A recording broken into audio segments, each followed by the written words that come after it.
इसलिए भैया ठाकुर जी ने पूरी ब्रज लीला देख लो, वृंदावन में भगवान ने किया ही क्या, यही किया, पर्यावरण का संवर्धन किया ठाकुर जी ने, और कुछ नहीं किया। पर्यावरण कैसे शुद्ध हो, पवित्र हो, वृक्ष कुंज निकुंजों की कैसे शुद्धता बढ़े, नदी कैसे पवित्र हो, पर्वत कैसे विशिष्ट विराजमान हो, इन्हीं की सब लीला की। इसलिए मुझे ऐसा लगता है 2 लाख नाम जप करने वाले को भगवान यदि 15 साल में मिलने वाले होंगे, पर्यावरण मित्र बनने वाले व्यक्ति को भगवान 5 साल में मिल जाएंगे, उससे 10 साल पहले मिल जाएंगे, नाम जापक से पहले मिलेंगे, क्योंकि वो पर्यावरण से प्रेम करता है। कई लोग यहाँ, कई बालकों को भी मैं देखता हूं, वो तो ब्रज रज लगाते हैं। क्यों लगाते हो? रज क्या है? रज पर्यावरण ही तो है। हमारे वृंदावन में किसी को महत्व नहीं दिया, रज को महत्व दिया। रज धूल, वहां की मिट्टी। और ऐसा ही नहीं, आपके यहीं ओरछा के हमारे हरिराम व्यास जी कहते हैं, बैठे रहूं कुंजन के कोने, श्याम राधिका गान, किशोरी तोरे चरणन की रज पाऊं, किशोरी तोरे। और जारज को ब्रह्मादिक तरसत, सूरज शीश चढ़ाऊं, किशोरी तोरे चरणन की रज पाऊं, किशोरी तोरे। रज। तो हमें ऐसा लगता है कि यदि आप कृष्ण भक्त हो और पर्यावरण की मित्रता आपके चित्त में नहीं है, तो ठाकुर जी को मिलने में अभी आपसे विलंब लगेगा, अभी समय लगेगा ठाकुर जी को आपसे मिलने।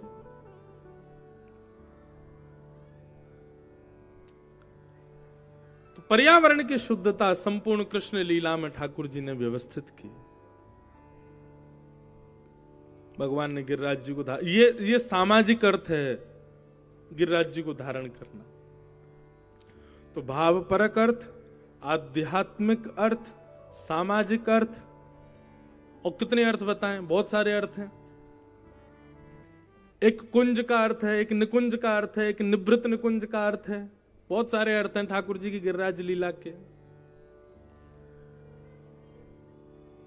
बताते हैं कि श्री हनुमान जी महाराज जब संजीवनी बूटी ले जा रहे थे ना, तो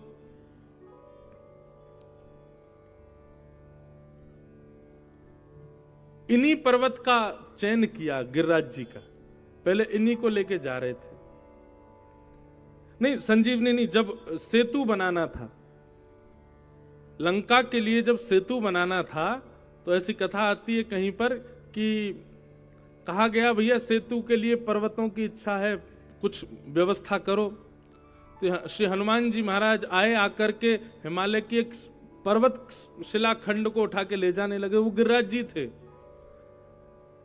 ले जाने लगे तो गिरिराज जी बोले, भैया हमको हमारे परिवार से दूर मत करो, ये हिमालय हमारा परिवार है, हमको यहीं रहने दो। तो श्री हनुमान जी महाराज बोले, कह रहे भैया राम जी की सेवा के लिए चल रहे हो, परिवार से दूर भी हो जाओगे तो दिक्कत क्या है, चल दो। बहुत सावधानी से सुनो सब लोग।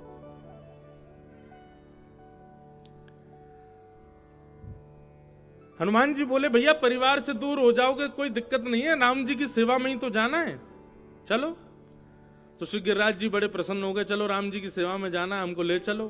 तो हिमालय से गिरिराज जी को ले जाने लगे। लेकिन तभी दक्षिण भारत से स्वर सुनाई देने लगा कि व्यवस्था हो गई है, राम जी ने एक धनुष बाण संधान करके एक पर्वत को ही बिखेर के उसके शिलाखंड ले लिए, उसी से ही सेतु बनेगा। हनुमान जी बोले, अब क्या करें, हम तो इनको इनके परिवार से दूर ले आए, अब इनको लंका नहीं ले जा सकते, दक्षिण नहीं ले जा सकते, वहां तो व्यवस्था हो गई। तो हनुमान जी ने क्या किया, इनको यथावत जहां उड़ रहे थे वहीं विराजमान कर दिया। तो गिरिराज जी बड़े नाराज हो गए, बोले आप हमको राम जी की सेवा में नहीं ले जा रहे हो, हमको यहीं छोड़ के जा रहे हो, एक तो परिवार से दूर कर दिया, दूसरे राम जी की सेवा में नहीं लेके जा रहे हो।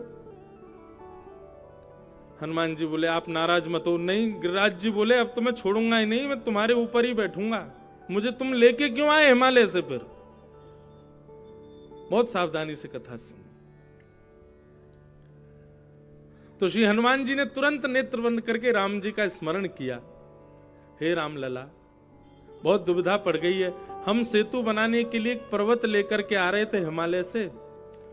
जब पर्वत लेके आ रहे थे तभी बेचारा बहुत रो रहा था कि परिवार से दूर मत करो, लेकिन हम आपके चरण मिलेंगे इसलिए हम उसको आश्वासन देकर के लेके आए कि आपके चरणों का स्पर्श मिलेगा, सेवा में चलना है, चले चलो। अब वो पर्वत आ गया, वहां आपने व्यवस्था कर लिया, अब हम क्या करें, ये पर्वत तो बहुत रो रहा है। तब राम जी ने आज्ञा कर दी, बोले कि सुनो, उनको कह दो कि वो एक युग प्रतीक्षा करें। बाकी के पर्वत खंड जो अभी हमारे सेतु की सेवा में आएंगे उनको तो हम अपने चरण प्रदान करेंगे, पर जिन पर्वत को आप हिमालय से लेके आए हो इनको कह देना हम 7 दिन तक अपने सिर पर विराजमान करेंगे, इनको मुकुट बना करके अपने सर पर धारण करेंगे, और कलयुग में इनमें और मुझ में कोई भेद नहीं माना जाएगा। मैं जब इनको धारण करूंगा तब ये मेरे ही रूप हो जाएंगे, आप ये आश्वासन दे दो। तब हनुमान जी बोले, अरे सुनिए पर्वतराज जी, हे गिरिराज जी, आप दुखी मत हो, राम जी आज्ञा कर रहे हैं कि एक युग प्रतीक्षा करो आप। एक युग बाद राम जी ही श्री कृष्ण रूप धारण करके आएंगे द्वापर में, इसी ब्रज में जन्म लेंगे जहां मैंने आपको बिठा दिया है। आप एक युग प्रतीक्षा करो, एक युग बाद ऐसी कोई लीला होगी कि ठाकुर जी आपको अपने शीश पर धारण करेंगे। आहा, गिरिराज जी एक युग से प्रतीक्षा कर रहे हैं, कब आएंगे कब आएंगे। अब वही राम जी द्वापर में जब कृष्ण बन करके आए और इंद्र ने कोप किया, तब इंद्र के कोप से ब्रजवासियों की रक्षा के लिए ठाकुर जी ले गए सबको गिरिराज जी, और गिरिराज जी जाकर के भगवान ने उनको प्रणाम किया।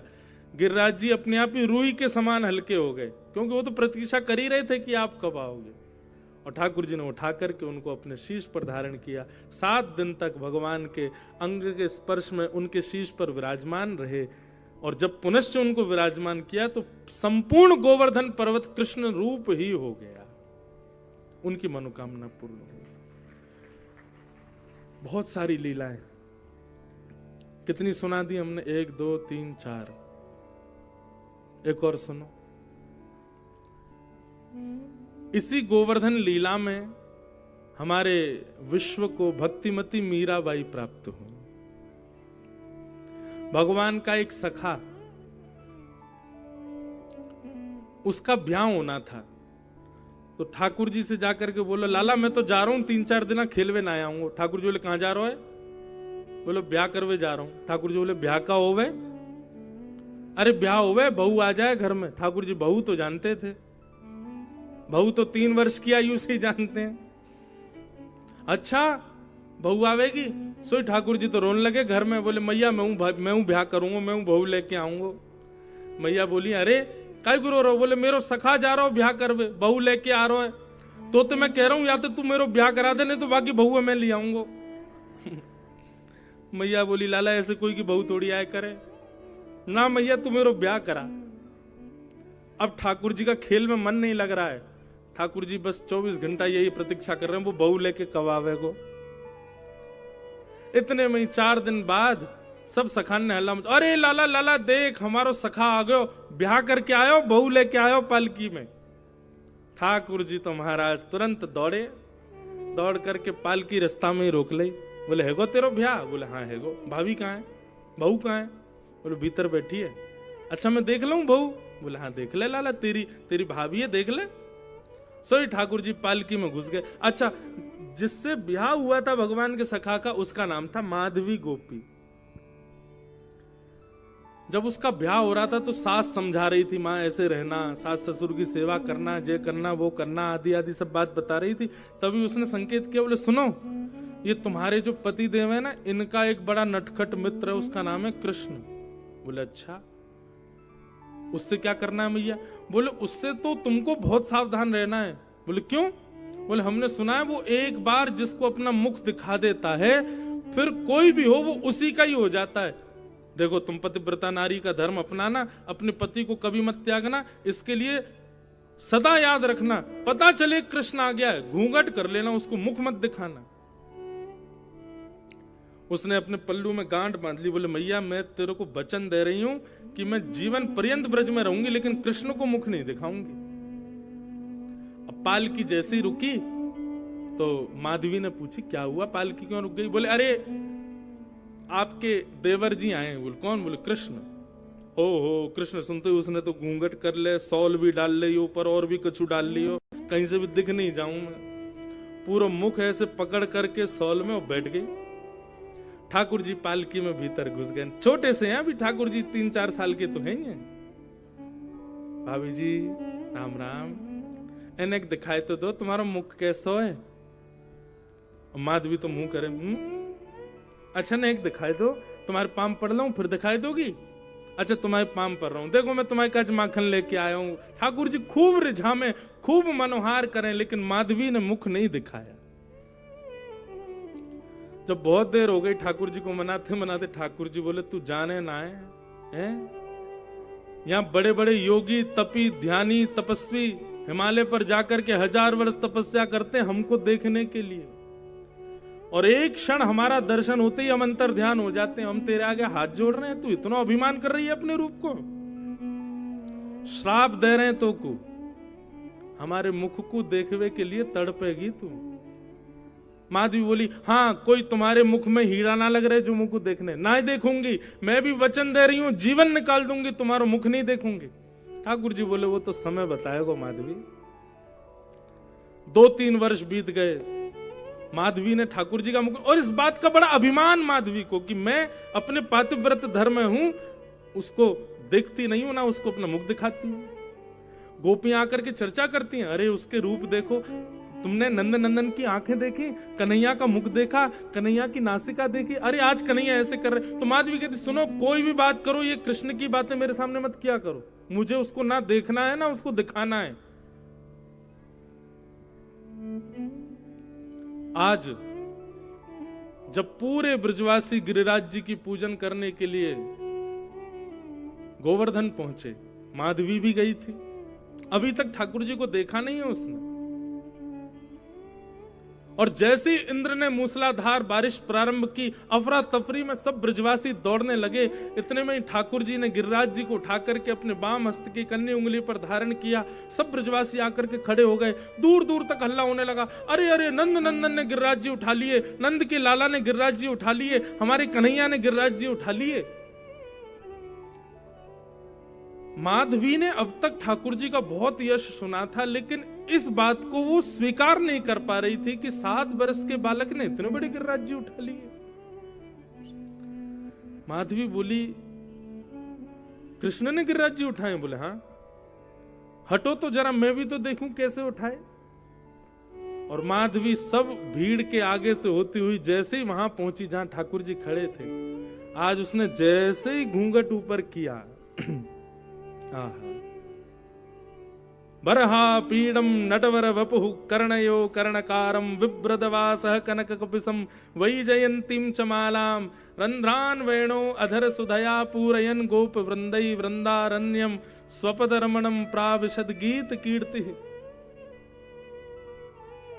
जैसे ही उस रूप को देखा, ठाकुर जी एक भुजा ऊपर करके दूसरी भुजा कमर पर रखकर नीचे कटाक्ष नेत्रों से नीचे देख रहे हैं।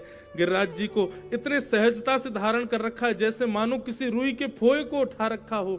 एक क्षण के लिए ठाकुर जी की वो मधुर सूरत, वो मोहिनी सूरत का दर्शन हुआ, और एक क्षण बाद ही माधवी के नेत्रों में इतना जल आया कि ठाकुर जी धूमिल हो गए, नहीं देख पाई ठाकुर जी को। खूब अपनी आंखें मीड़े, खूब पहुंचे, बार बार आंख खोल के देखने का प्रयास करे, पर ठाकुर जी उसको धुंधले दिखाए। सब स्पष्ट दिख रहे हैं पर ठाकुर जी उसको धुंधले दिख रहे हैं। अब तो माधवी की स्थिति ये हो गई कि वो एक क्षण जो उसको रूप दिखा था वो उसके चित्त में बैठ गया, उसके नेत्रों में घूमने लगा, उसके मस्तिष्क में विराजमान हो गया। अब तो 24 घंटे बस यही लग रहा है एक बार और दिख जाए, बस एक बार दिख जाए, फिर भले ही ना दिखें। जैसे तैसे ठाकुर जी के पास पहुंची और प्रार्थना करने लगी, मैं समझ गई हूं आप कोई साधारण मानव नहीं है भगवान, आप साक्षात त्रिलोकीनाथ हैं। मेरी माँ ने गलत उपदेश दिया, मुझे आपसे मुख नहीं छुपाना था, मुझे ऐसा उपदेश दिया कि मैंने आपसे मुख छुपाया। मैं आपसे अभिलाषा कोई और नहीं कर रही, बस इतनी कर रही हूं, एक क्षण के लिए बस एक बार और दिख जाओ, फिर भली जीवन भर मत दिखिएगा।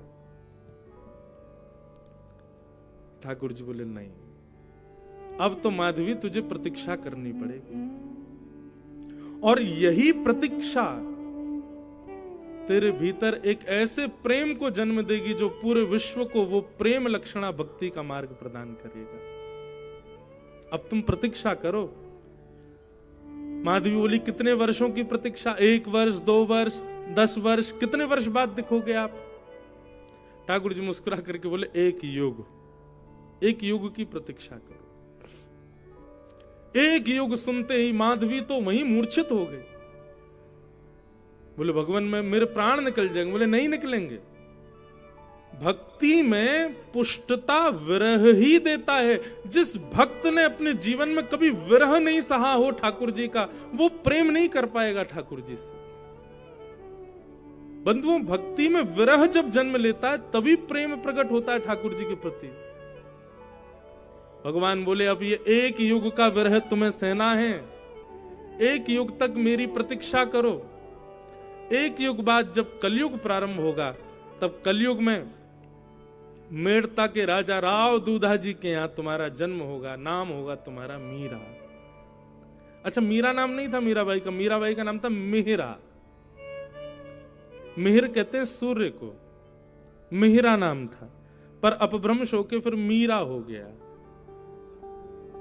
और तब तुम्हारे यहां एक संत आएंगे, उन संत की सेवा में मेरा यही गिरधर स्वरूप आएगा।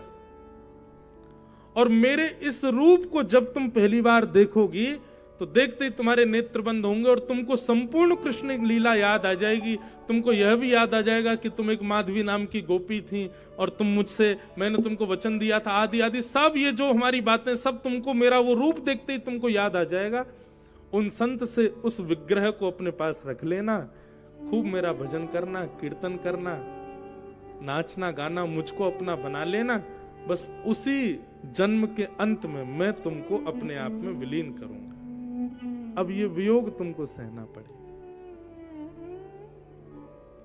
तो इसी गोवर्धनधारी रूप ने विश्व को प्रेम भक्तिमती मीराबाई का प्रदान किया। ऐसे मीराबाई हो तो साधारण नहीं है बंधु, बहुत लीलाएं हैं। गोवर्धन लीला में अनेक लीलाएं समाई हुई।